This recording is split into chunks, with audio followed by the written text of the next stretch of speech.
આપણે ચરિત્ર ચાલી રહ્યું છે હરિબાબાજી. હરિબાબાજીના ચરિત્રમાં આપણે આગળ વધીએ તો કબડ્ડી રમત હરી હરી બોલીને રમાડતા હરિબાબા. ખોખો રમે, કબડ્ડી રમે, જે કાંઈ રમત રમાડે ને એમાં એ ભગવાનના નામનું ઉચ્ચારણ કરતા. એટલે રમત ભગવાનના નામ વાળી બની જતી. અને રાત્રે એ ચૈતન્ય મહાપ્રભુની લીલાઓનું નાટક કરતા. રાત્રે મહાપ્રભુની લીલાનું નાટક કરતા. એમાં હરિબાબા ખુદ ચૈતન્ય મહાપ્રભુનું પાત્ર લેતા અને ચૈતન્ય મહાપ્રભુનું પાત્ર લઈ અને સુંદર રીતે લીલાઓ કરતા, જેથી જગતના લોકો છે એ ભક્તિ માર્ગ તરફ વળે, સારા માણસ બને, ભક્તિ માર્ગ તરફ વળે. આ તે એનું ખૂબ હરિબાબા ધ્યાન રાખતા. અને ગામની અંદર કીર્તન તો અખંડ એને ઘણી જગ્યાએ ચાલુ કરાવી દીધા હતા. હવે એને જે કીર્તન ચાલુ કરાવ્યા એ કીર્તનની અંદર કેવા કેવા ચમત્કાર થયા એના એક બે પ્રસંગો આવે છે.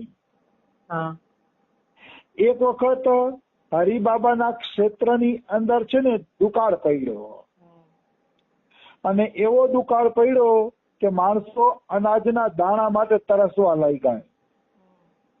ચારે કોર ત્રાહિમામ ત્રાહિમામ થઈ ગયું, એવો દુકાળ પડ્યો.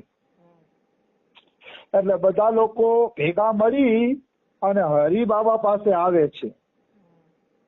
અને હરિબાબા પાસે આવીને કહે છે કે હે મહારાજ, કંઈક કરો, કંઈક કરો. એ કહે નહીં તો ઘણા બધા ઘર છે ને બરબાદ થઈ જશે. ઘણા ઘર બરબાદ થઈ જશે. ઘણા ઘર છે ને અન્ન જળ વગરના થઈ ગયા છે. ઘણા ઘરમાં તો મૃત્યુ પણ થવા માંડ્યા છે. તો બાબા તમે કંઈક કરો. તો બાબા શું જવાબ આપે છે કે નામ ભગવાન તમારી સાથે છે, પછી તમને શેની ચિંતા? મતલબ ભગવાનનું નામ તો તમારી સાથે છે, તો ભગવાનનું નામ તમારી સાથે છે તો શેની ચિંતા? નામ જપ કરો. એ કે એવું કયું અસંભવ કાર્ય છે કે જે ભગવાનના નામની કૃપાથી ન થાય? મતલબ એવું એકેય કાર્ય નથી, એવું અસંભવ કોઈ કાર્ય નથી કે જે ભગવાનના નામથી ન થઈ શકે. એટલે તમે ભગવાનની શરણમાં જાઓ અને નિશ્ચિત થઈ જાઓ. મતલબ નામ જપ. અને વાત બિલકુલ સાચી છે. ગુજરાતમાં હું જોતો ઘણી વખત વરસાદ ન થાય ને તો ખેડૂત લોકો રામધૂન ચાલુ કરી દેતા. એ સારું છે, એ બાને રામના નામ પણ લેવાય અને વરસાદ પણ થાય છે. પણ મનુષ્યની અંદર સ્વાર્થ બહુ મોટો પડેલો હોય છે. એમ વરસાદ થાય ને એટલે પછી ધૂન બંધ કરી દે છે. હું દાવા સાથે કઉ છું, રમેશ બાબાના વાક્યને સાક્ષી માનીને કઉ છું કે જો ગામડે ગામડે રોજ કલાક બે કલાક ધૂન થાય ને તો વરસાદની કોઈ કમી રહે જ નહીં. પણ 12 માસ કીર્તન થવા જોઈએ. એવું નહીં કે હારો વરસાદ થઈ ગયો પછી કીર્તન બંધ કરી દીધા, એમ નહીં. 12 મહિના જો કીર્તન થાય, ભલે 2 કલાક થાય ગામની અંદર પ્રત્યેક, તો વરસાદ નિશ્ચિત રૂપે થાય, એમાં કોઈ શંકા નથી. કારણ કે રામાયણ અને ગીતા એમ કહે છે. રામાયણ એમ કહે છે તામસ ધર્મ કરહી નર, જપ તપ મત વ્રત ઉપવાસ, દેવન બરસે ધરની પર, બહેન ધામહી ચામહી તાન. મતલબ બધા તામસ ધર્મ કરે છે, એટલે સકામ ધર્મ કરે છે ને એટલે વરસાદ થતા નથી. જો સાચું ભજન થાય તો વરસાદ થાય જ. ગીતાજીમાં શ્લોક આવે છે અન્નાદ ભવતી ભૂતાની અન્નાદ પર્જન્ય સંભવ. આ બધા પ્રાણીઓનું જીવન અન્નથી હાલે છે, અને અન્ન પર્જન્ય એટલે વરસાદથી પેદા થાય છે, અને વરસાદ ભગવાનના ભજનથી આવે છે. એવું ગીતાજીમાં પણ ચોખ્ખું લખેલું છે. પણ આ બધા ક્યાં માણસો શાસ્ત્રોને માને છે? નથી માનતા. એટલા માટે જ આ બધું દુઃખનું કારણ ઊભું થયું છે. આવી વસ્તુ છે. એટલે હરિબાબા એમ કહે છે કે ભગવાનનું નામ કરો તમે, કે નામ ભગવાન જરૂર વરસાદ આપશે. તો બધાએ વિચાર કર્યો વિચાર કર્યો ને તો હરિબાબાએ કીધું કે હું 4 ભક્તોને લઈને કે 7 દિવસ સુધી કેવલ દૂધ પીને નામ સંકીર્તન કરીશ. બોલો ગામવાળા તૈયાર છે? અમે આટલું કરવા તૈયાર છીએ.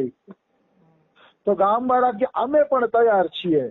બાબા તમે કે નામ જપ ચાલુ કરી દો, કે કીર્તન ચાલુ કરી દો, અમે તમારી સાથે છીએ. તો જયશંકર, પંડિત લલિતા પ્રસાદ, નિત્યાનંદ અને જોહરીલાલ અને બાબા હરિબાબા પોતે આ 5 જણા ખાલી દૂધ પીને જ રહેતા અને 24 કલાક કીર્તનમાં હાજરી આપતા. આવી રીતે 7 દિવસ સુધી દૂધ પીને કીર્તનમાં હાજરી આપી. કહેવાનો ભાવ છે, કોઈ પણ ભગવાન પાસેથી કામના પૂર્તિ કરાવી હોય ને તો ભજનનું કઠિન અનુષ્ઠાન પણ કરવું પડે છે. એમ ભાઈ ભગવાન મફતની કામના પૂરી નથી કરતા. તમે દુકાને જઈને એમ કહો કે ભાઈ મને ઓલો તમારો 100 રૂપિયા વાળું હાર ગમી ગયો છે કે 500 વાળી હારી ગમી ગઈ છે, તો દુકાનવાળો એમ થોડો હાર અને હારી આપી દે. તમારે પૈસા દેવા પડે ત્યારે આપે, અને પૈસા મહેનતથી કમાવા પડે. એમ તમે સીધું ભગવાનને કહી દો વરસાદ આપી દે ભગવાન, તો એમ ભગવાન થોડો નવરો છે. લૌકિક વસ્તુ પૈસા વગર મળતી નથી, તો વરસાદ થોડો ભગવાન એમ કહી દે. આરાધના તો કરવી પડે ને, ભજન કરવું પડે. હાલાકી તોય હું તો એમ કઉ છું ભગવાન દયાળુ છે. ઘણા દેશોમાં ભગવાનની આરાધના નથી થતી તોય ભગવાન વરસાદ દે છે. એટલે ભગવાન તો દયાળુ છે, એવું નથી કે નિર્દય છે, પણ છતાંય જો આરાધના કરશો ને તો પ્રસન્ન થઈને ભગવાન તમને ન્યાલ કરી દેશે, એમાં કોઈ શંકા નથી. તો 12 દી સુધી અખંડ કીર્તન આવેલું. 7 દિવસ સુધી આ લોકોએ દૂધ પીને કીર્તન કર્યું. 8મા દિવસે તો ધોધમાર વરસાદ થઈ ગયો. ગામ આખું પાણી પાણી થઈ જાય એવો સરસ મજાનો વરસાદ થઈ ગયો. એટલે આવી વાત છે. વરસાદ થાય છે, અવશ્ય થાય છે, એમાં કોઈ શંકા નથી. પણ થોડુંક આપણું ભજન પણ જોઈએ અને ભગવાન નામ ઉપર વિશ્વાસ પણ જોઈએ. જે વ્યક્તિનો ભગવાન નામ ઉપર વિશ્વાસ છે ને એ વ્યક્તિ પાર નીકળી જશે. નામની બહુ મોટી મહિમા છે. કળિયુગમાં જે નામ કરશે ને પાર નીકળી જશે નિશ્ચિત, એમાં કોઈ એટલે કોઈ શંકા નથી. આજે અમારા બાબાએ છેલ્લે વાત કરી ને એ મને કરી ની, બાકી તો રાજનીતિની ચર્ચા અને ઓલી ચર્ચા ને મને તો હવે એમાં બધામાં અરુચિ જેવું થઈ ગયું છે. અને એ ચર્ચા હું અહીંયા કરીશ નહીં, સારું પણ ન લાગે રેકર્ડ સત્સંગમાં. પણ બાબાની એક વાત ગમી. બાબા કે જે ઉપર ઉઠી ગયા છે, ત્રિગુણાતીત થઈ ગયા છે ને, એ સંસારનો ખેલ જોયે રાખશે, ચૂપ થઈને જોયે રાખશે કે ભગવાન આ સંસારમાં કેવો ખેલ કરે છે. કેવળ ચૂપ થઈ. મને એ વાત ગમી કે આપણે ભગવાનની પ્રાપ્તિ કરીને ચૂપ થઈ જવું છે. બોલવાનું થાય તો કેવલ ભગવત કથા જ બોલવી છે, બાકી બીજું કઈ બોલવું નથી કે નેતાઓએ આમ કરવું જોઈએ ને, હિન્દુઓએ આમ કરવું જોઈએ, ઓને આમ કરવું જોઈએ, ઓને આમ. જેને જે કરવું હોય એ કરે. આપણે તો કેવલ ચૂપ થઈ. હા એટલું ખરું, હિન્દુ ધર્મને બચાવવા માટે એટલા પ્રયત્ન જરૂર કરવાના કે સારા સારા ભક્તો તૈયાર કરવાના, બસ આપણી કક્ષા પ્રમાણે. એટલે આપણે હિન્દુ ધર્મની સેવા કરી દીધી. આખા દેશને સુધારી એવી આપણી તાકાત નથી. આપણા સંગી સાથીઓને પણ આપણે સારા ધર્મનું પાલન કરતા કરી દઈ એટલે આપણું કર્તવ્ય પૂરું. બાકી મોટા મોટા કામ કરવા અને બધાને ફટકારવાની આપણું કામ નહીં. આપણું કામ તો છે ચૂપચાપ જોઈ રાખવાનું, જે સંસારમાં ખેલ હાલતા હોય ભગવાનના. એ બાબાની વાત મને ગમી. એમ છેલ્લી બાબા કે ઊંચો ઉઠી ગયો હશે ને ઈ ચૂપ થઈ જ જશે પછી, એવી વસ્તુ છે. તો ગંગારામભાઈ બોલ્યું બાબા તમે હિન્દુ ધર્મ બચાવો બચાવો, એના ઉપર આટલું બધું બોલો છો એ કે, પણ તમે તો બોલીને અંદર જઈને બધું ભૂલી જાઓ છો. તમે તો મહાપુરુષ છો. અમારા જેવા સાધારણ સાધક પછી હિન્દુ ધર્મને બચાવવામાં નીકળી જાય અને આત્મકલ્યાણથી વંચિત થઈ જાય તો એમ. તો બાબા કે દેખો હું કઈ આત્મકલ્યાણથી વંચિત કરવા માટે એમ નથી બોલતો.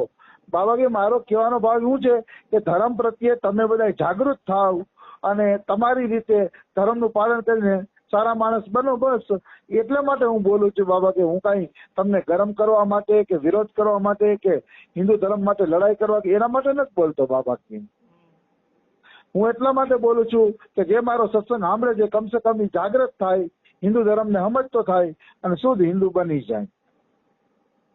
મને એ ગમ્યું બાબાનું કામ. એમ કે ઈ કોઈ બાબાની વાતો કોઈ લડાઈ બડાઈ કરવા માટેની કેવી હોય જ નહીં. એમાં અમારા બાબાને રસ નથી.